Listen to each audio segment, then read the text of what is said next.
Okay, well, I'm assuming our viewers are a little bored of the stock market right now. Probably. Not to offend you. It's for a very specific group of people. Yeah, I'm a nerd, so I like it, but I know Yeah. not everybody. So, if you said something about movies, right? You would like to talk about movies. Oh, Can we oh, maybe you know transition me. to that? You're a man of many hats. Yes. Is I do like me a good movie. Are you a director? Is that what's happening? I call myself that sometimes. Oh, do you I do put do on you that have like hat. a production like website or something? Yeah, What's yeah. going on here with that? I make short films sometimes on Oh, Stamp Studios YouTube channel. Uh, Stamps Studios. I've never heard of yeah. it. Really, I would, I Yeah, might I don't leave. know. Are you big or Well, 130 subscribers. 130? That's more than Um, the podcast has. So, I'll help you out. oh, We'll thanks. collab. Yeah, I'm. This is now the Micah Stamps podcast featuring the Logan podcast. Yes, You're giving yes, me a shout featuring, out. yeah. Right, right. Okay, so So, tell me about movies, Micah.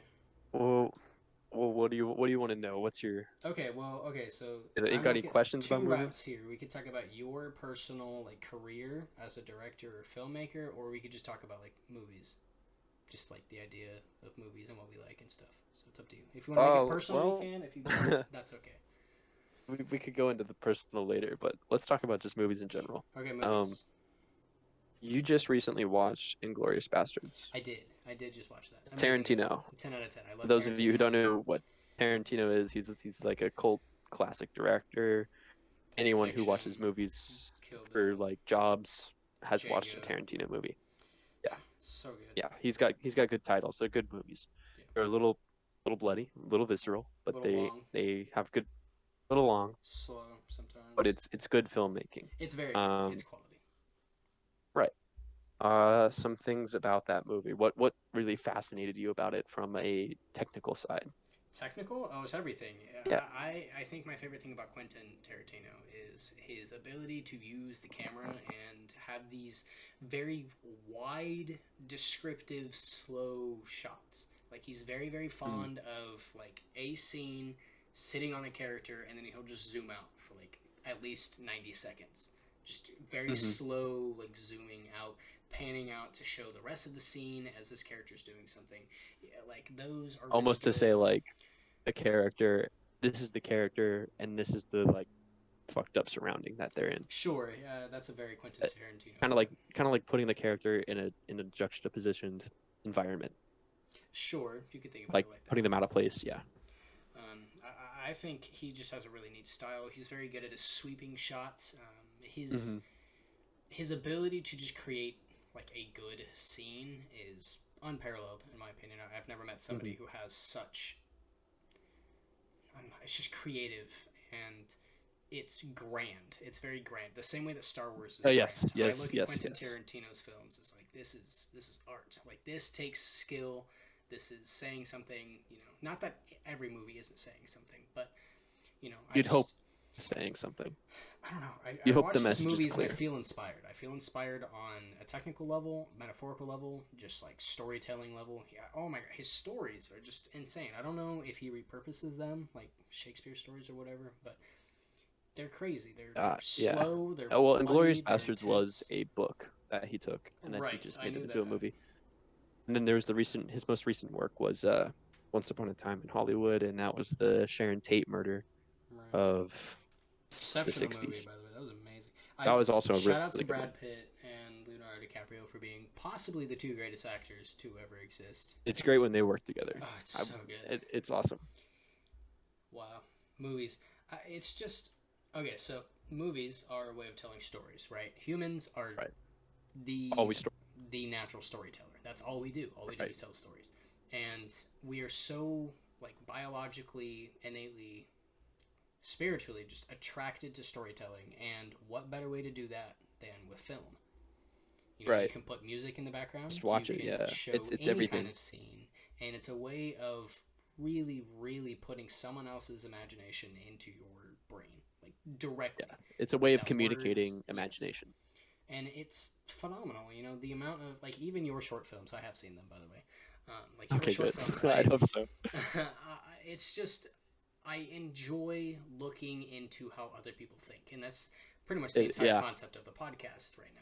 It's like right, how does right, Micah right. Stamps think? And you started off with some black and white, you started The off with real some question. The western, you real started off with question. some mystery. You know, Yeah, it's yeah. just I it's like just an inside scoop different things. of your brain. It's a lot of just experimental stuff. I like to just try new things and see what would happen if I did this or if I changed this. See if I could even do it to begin with. Sure, So sure. those beginning ones are not very good. Don't worry, guys. I know I my know. stuff isn't amazing. It's no Tarantino, but it's a beginning, and I At guess I'm least just you're out proud of there. that. At least you're out there doing that. Yeah, At least you're yeah. I'm filming. out there At least I'm trying. recording a podcast. At least Yeah. somebody's like trying to skate or something. You're trying to skate, Okay. so it Well, seems like. all right. Um, um, let's it's go back. just So inspiring. Movies, Star Wars. specific movies, not just Star Wars. Oh, not just Star Wars. I have something before Star Wars. So So before Star Wars. this is kind of from people who watch movies perspective. This is really really controversial. Okay. I think the introduction to Dunkirk was better than the introduction to Saving Private Ryan as a World War II movie. Are you talking about like historical accurateness of like portraying the feeling of I'm just dread talking and about, yeah, scary? portraying the feeling of fear. Yeah, I'd say so. I was definitely infinitely more stressed watching Yes. Dunkirk. And the way that it was introduced, so Christopher Nolan, he's the director of Dunkirk, Mm-hmm. is very, He also very, directed the Dark Knight trilogy, correct? right, right. Right. Right. He is very, very into using um, practical effects. So most of his shots are not CGI, which is Nice. astounding when you look at The Dark Knight or you look at Christopher Nolan also did Inception, the I scene haven't watched where Inception yet. Actually, I've been waiting for the right time to yeah, watch Inception. I'm sure you've seen the spinning hallway scene at Yes. least Yes. somewhere. Yes. That was actually a real hallway that they actually made spin. Like most of it is practical effects. That's Um, crazy. the same goes for uh, Steven Spielberg, who directed Saving Private Ryan. Big practical effects director. Came out of the 70s when practical effects were the only thing you could use. The good old days. The good old days when you could blow stuff up. So I think that really adds a lot to your movie when you have something that's actually there as opposed to like putting it in the background. I think it Sure. says So a lot about the dedication to accuracy and stuff like that. Because when you do it CGI, you can always be like, that's probably all right. But when you're actually getting the real thing, you have to be like, this has to be right. Otherwise, I just spent billions of dollars on this tank that doesn't even belong here. right. So what are you saying about Christopher Nolan's use of practical effects in Dunkirk versus Spielberg's in Saving Private Ryan that is quote unquote better? Oh, okay. So, for example, plane, all the plane dogfights, the plane scenes They're are really all good. filmed in all of that and all from the boat is all filmed with real equipment, real planes, real stuff. You can really tell. In Saving Private Ryan, the only real practical effects you see are towards the end of the movie, um, where you see the tank that eventually gets blown up. But either way, it's not as an astounding. Wow, this is like not only stressful, scary. This adds value to the movie in a way that I didn't know you could add value to it. I agree with Um, that. I agree with that. yeah, Um, it's also Go ahead. also Christopher Nolan's Dunkirk. The the opening scene, as opposed to Saving Private Ryan. So the opening scene is a quieter scene, It's very and quiet. it's the It's silence. eerie. It's the eerie silence of war Yes, as he I agree. walks through the town, and you're like, oh, he's just on a patrol. This is going to be fine. And Little does he he know. picks up a cigarette. Yeah, no, he picks up the cigarette from the windowsill, and it's a half burned cigarette. And normally, no one would ever do that unless you're, um, I don't know, a teenager. European. See it on the ground, and Poor. you're like, oh, what? Yeah. Um, And so he starts to smoke, and it really shows like how desperate they are just to feel life. Whereas in That's Saving sad. Private Ryan, you're So kind of shoved into the war as opposed to eased into the war with eased into the yeah, I reality of don't war with necessarily think that's. I don't think. Like I agree completely. I really I felt the eerie silence of Dunkirk more, but I don't necessarily think it's better. I think it's just a different side. a You know, different side. I Yeah, I think can see that. I think that when Christopher Nolan was making Dunkirk, he was like, okay, well, I could do Saving Private Ryan, or I could do this, and it's a completely different environment. And I mean, obviously, I'm a pretty moderate person on all things, so I'll never really like choose a side. Yeah. But I, I I would agree that the eeriness of Dunkirk definitely struck me more, like on the inside. Hmm. But I think ultimately it's just two different sides of war. Like obviously none of us know what war is like. You know, Right, almost right. We everybody can't really today. understand it. You know, I don't think anybody alive today was in World War II. I think all the veterans. No, that's probably not Well, true. we're There's getting probably there. We're getting a couple of them, but like we're weeding them out. you know, since Vietnam or the Gulf War, maybe I don't remember the last like super intense, like bloody, terrifying war, rather than like modern combat. Not saying that modern combat isn't Other terrifying. than tomorrow. Don't get me wrong. Other than tomorrow when the Civil War happens, but Yeah. I just I look at war movies specifically as like I don't know, they have to portray something so surreal. You know, Hmm. we as creatures are like we have biological instincts to like fight shit if need be, but Yeah. we don't encounter that on a daily basis because we're in society. You know, we've evolved past that. But Yeah. once you look at Saving Private Ryan or Dunkirk, for example, you realize that like that's war. This is literal war. You know, at every single Yeah. moment, your life is on the line. It could be completely silent. You're smoking a ciggy and someone blows your head off, or you're storming the beaches of Normandy and you're seeing everybody around you like lose limbs, Get and their head blown it's off. insane. Like you literally cannot even comprehend that. You know, except for Hmm. when someone puts it on screen for you. Right. And okay, I And see what that's you mean. fascinating. That's fascinating to me is how we can portray. Like I doubt Spielberg ever was in World War II. I doubt that Christopher Nolan ever was in France. You know, during World War II. But Yeah. through the information of books or diaries or whatever, like we're able to recreate First-hand accounts. these Yeah. scenes, and Pass on stories. that's movies to me. That is the way I look at movies. Is that it is this grand story of mankind. Like when So ah, so much, I have so a much. thing Go ahead, about go ahead, that. go ahead. So I think conversely, the best possible film someone could possibly make would be a movie about nothing, as opposed to these grand stories of bravery and stuff.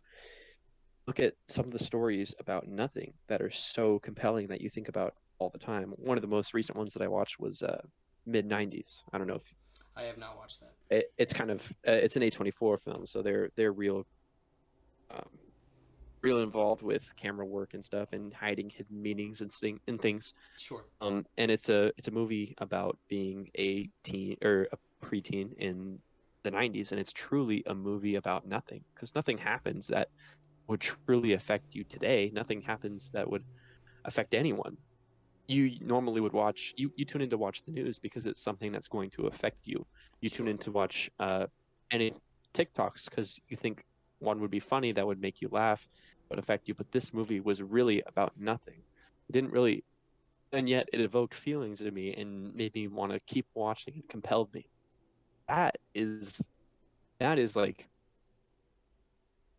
That's one of the storytelling. best ways to yeah, that's storytelling in a way that you can't like there's no reason for me to watch this, but I'm still going to watch this and I'm going to enjoy this. See, people ask me Another about that with Star Wars. They're like, "How the hell do you watch all of the Star Wars movies like twice a year? How do you do that?" I'm like, "Well, because it dedication. means a lot to me, you know. Well, yeah, dedication, a catheter, but like it just Yeah. means so much to me. It just hits me on a different level that Hmm. I can't get enough of it. You know? I think partially it's nostalgia and well, why Sure, do you keep definitely watching nostalgia. Star? I think it's its own category because like I can't look at myself and say, "Oh, why do you like movies?" or "What's your favorite movie?" and not say, "Oh, Star Wars."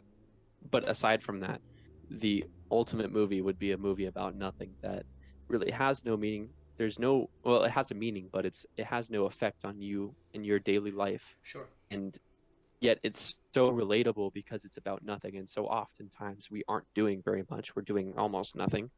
Yeah, I talked about that in the first episode. Yeah. That it's like it's good in a way that you can't quite describe, but you just feel a way about it. Like, oh, yeah, I get that. I feel that. How long do you think That's a good until movie. the movie industry develops into that kind of movie? Like I don't we're know. making It's a until really we like hard thing to transfer to reach. this You've like so experimental. Ooh, you can say that The Office is a show about nothing. Seinfeld, for example, is a show about nothing. Nothing really happens that affects anyone's life ever. right. There are no real consequences. Uh, Well, and yeah, I mean, all sitcoms are kind of like that. They're just like, hey, what if something crazy happened to you, like a normal insert person? joke. Yeah, Insert yeah, joke. yeah. Which But is it doesn't have big consequences towards your life, and there's no real reason you should be watching this. This isn't really bringing up huge questions about life. true. It just is. It just exists. That's it. Yeah, that's a good way of putting it, I guess. Yeah. Okay. Are you? Did you already say what you were That going to say about that? yeah, that's about it that I Okay. can think of currently. Cool. No, I like that. I'll have to watch that mid 90s. Mid 90s. Another. I'm trying to think of more movies about nothing that I've watched that I'm like, wow, I'm glad I spent time watching this movie about nothing. Because a lot of it, I think about those movies a lot, and I think about what their meaning was, and you really try to decipher the meaning for yourself. And that's another really awesome thing about filmmaking. That's what I like to do. Hmm. A lot of my videos, I don't really have an ending to them. It's up to you to figure out what you're doing with the character. It leaves the imagination up to you. Interesting. Um, to keep you thinking about it, maybe bring up a question about life where you're like, oh, how can I, and then you apply it to your own life where you think about how does this relate to me? Have I ever experienced this? But at the same time, everyone else could have a different meaning they pull out of the end of the video. So it's really personal on a different level because everyone's trying to figure out their own ending. Sure. Sure. Yeah. Yeah. Yeah. Yeah. I think that's pretty common. I think that's what English class does. Oh You yeah, with books. you read books and they're like, okay, figure it out, and you're like, what? And then the teacher's like, well, this is what the author kind of sort of says, but what do you think? And you're like, oh shit, I don't know. And I agree. I think yeah, like I think the point of school is to create like individual creative thought and interpretation from So we established can all works. be individual like everyone else. Right. So that we're all individual, not the same. So that we're all included in this idea of special. Isn't that kind of like an interesting interesting statement? I mean, Like everything's we're interesting. all no, but like think about it. We're all trying to be different, just like everybody We're all else. told that we matter, and then like somewhere around junior year, we go, "Oh, no, we don't. Oh, No, we don't." Yeah, I don't know if that's what I was trying to say, but all right, yeah. I mean, that's I'll what go I with got that. from it, but I'm a Fair talent enough. existentialist, so Oh yeah.